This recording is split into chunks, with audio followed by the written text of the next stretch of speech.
yaa Waaqi, yaa Rabbi, yaa Gooftaa, inni lafa kana isaa malee diriirsite, inni samii kana immoo utubaa malee dhaabde jechuudha. Dhugaa nuuf godhi, nuuf dhugoomsi. Namni kanan ililchine, namni kanan gammanne jira je'ee addunyaa kanarratti ani yaadu lammii Itoophiyaa ta'ee maqaan isaa lammummaan isaa Itoophiyaa ta'ee namni kanan gammanne hin jiru jechuudha. Guyyaa har'aa oduu gammachiisaa haalaan baay'ee kan namatti toluu fi kan namni kamillee gammaduu barbaadu biyya keessaa fi biyya alaa kan hin jenne jechuudha. Namni biyya qaba jedhee maqaan isaa biyyatti dhahamu gammachuu ajaa'ibaati. Maal jettu isinis akka gammaddan akka jaallattan akka hundi keessan gammachuu kana hawwitan abdiin qaba. Nagaan isiniif haa baay'atu hordoftootaa fi jaallatamtoota kabajamtoota maamiloota kiyyaa. Egaa guyyaa har'aa maal si gammachiise abee mindinnaa'u jechuu dandeessu jechuudha. Dhugaa dubbachuuf akkuma beekamu biyyi keenyi erga nagaan ishee booroftee nagaan ishee golgamteeti waggoota baay'ee lakkoofsisee jira jechuudha. Imimmaan nama baay'ee dhangala'a akkasuma lubbuu baay'een darbaa dararaa hedduun saba keenyarra ga'aa kan ture jechuudha. Guyyaa har'aa immoo akkuma beekamu mootummaan federaalaa fi akkasuma jaalmarroo adda bilisummaa keessaa jechuudha. Jaalmarroo ABO adda bilisummaa Oromoo keessaati walii galteen ga'a. Kana booda sabni keenyi walaa jaallatu walaa hammatu haa misoomnu biyyi keenyatti nagaan haa buutu araarri haa buutu jechuudhaan guyyaa har'aa jechuudha jaalmarroodhaan deemanii heelikoofteriidhaan fuudhanii Tanzaaniyaa gashanii jiru jechuudha. Dhugaa dubbachuuf waan kanaa olitti nama gammachiisu hin jiru. Garuu namni maallaqatti gammaduu danda'a. Namni qabeenyatti gammaduu danda'a. Qabeenyis maallaqnis homti yoo nagaan jiraate qabeenya hojjette dafqite biyya ormaa keessa teenyee har'a jechuudha. Gaafa akka argine nyaannu, gaafa akka argine dhugnu, gaafa akka argine uffannu akkaataa dararaa maatiin keenya ittiin jiraatan yeroo yaaddannu immoo inni nuti nyaannu sun inni nuti dhugne gammadaa nyaanne sun gammadaa uffanne suni akka nama gaddisiisu baay'een keessan hin beektu jechuudha. Inni kun immoo egaa akkuma beekamu yeroo sadaffaaf araarri kan inni taasifamaa jiru jechuudha. Akkuma beekamu yeroo lamaaf feel ta'ee yookiin immoo otoo hin milkaa'in hafe jechuudha. Inni amma immoo yeroo sadiidha jechuudha. Rabbiin waaqayyoon imimmaan haadholii keenyaa ilaalee warra muka jala bulan warra iddoon taanetti karaatti hafan warra ilmoo isaanii irraa galaafataman kana ilaaleetiin waaqayyo araara biyya keenyaaf haa buusu. Araara nuuf kadhadhaa. Dhugaa waaqayyo amantii qabdaniini anaan hangam yoo ta'e biyya namaa keessa yeroon taa'u gammachuun argadhu. Dhugaa yoo waa tokko feesbuukis bane homas bane waan biyya ormaa nan gammachiisu biyya ormaatti si nafnu har'a keessaa hojjetanna malee har'a yeroof jennee baana malee kaleessa eengadda yeroo Yemenii keessatti sabni keenyi lammiin keenyi akka kanatti jechuudha gadi yaa'ee akka titii isa fakkaatu jechuudha. Namni hin argine jirtanii feesbuuk irratti haa ta'u tiktookii miidiyaa kamirratti namni hin argine jiru akka titii isaa gadi yaa'ee jechuudha. Madaamii kiyya na waamteetiin shuftii haraamiyya naan jette. Dhugaa waaqa jiraataan siniin jedha. Dhugaa waaqayyooti argitanii haraamiidha.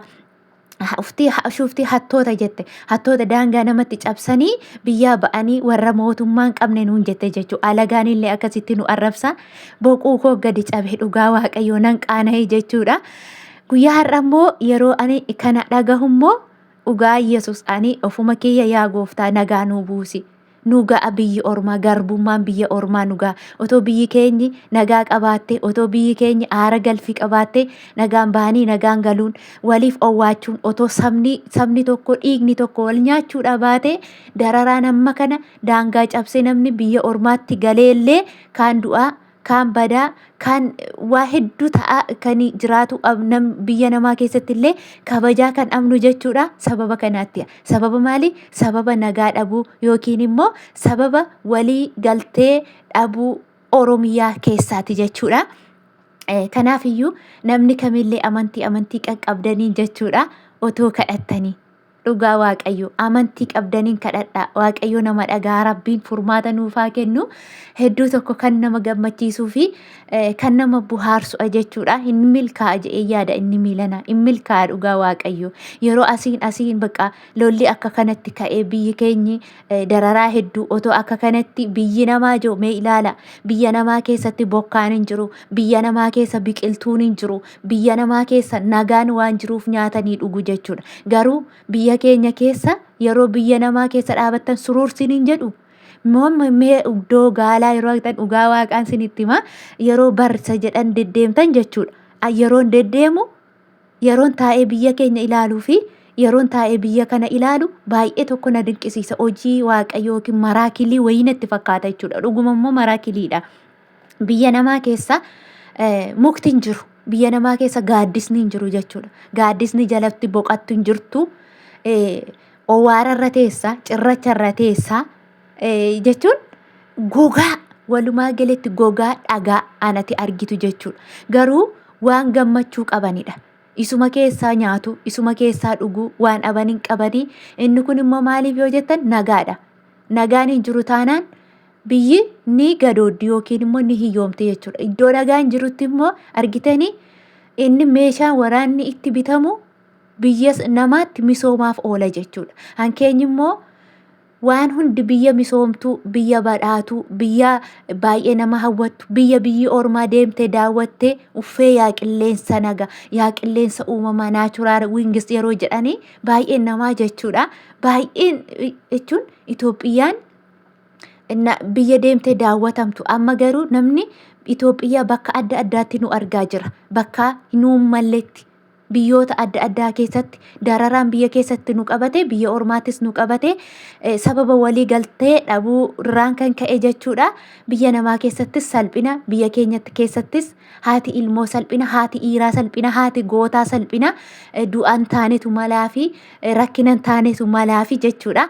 Yeroo biyya namaa yeroo ilaalan baay'ee tokko kan nama gaddisiisu biyyi keenya jechuudha. Garuu waaqayyo immoo isuma kana isa darbe gahee jedhee akka mataa bushaan yaa'ee darbuutti nurra dabarse waaqayyo araara nuuf haa buusu, nagaa nuuf haa buusu, hundumti keessanillee araara nuu godhi jedhaati kadhadhaa akka wanti kun nuu milkaa'e.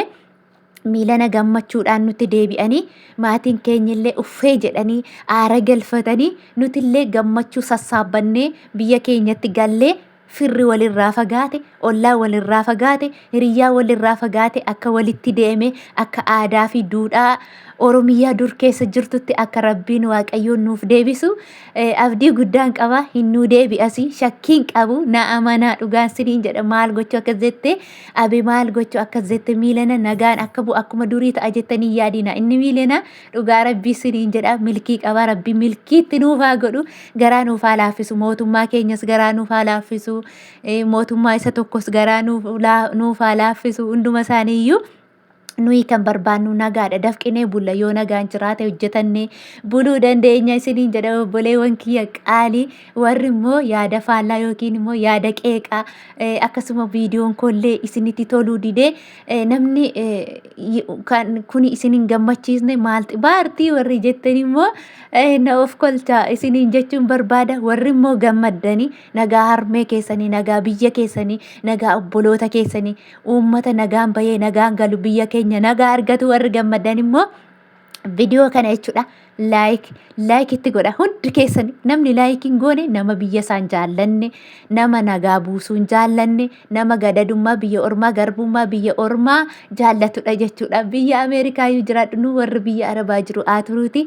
Biyya Ameerikaa keessa biyya guddatte keessa yoo jiraateyyuu biyya keetii kanti biyya keessii caaluu hin jiru jechuudha. Ulfina biyya keetiin argata waan ta'eef kan kanan gammanne hin jiru siniin jedha. Na of kolchaa nagaan naa bulaa.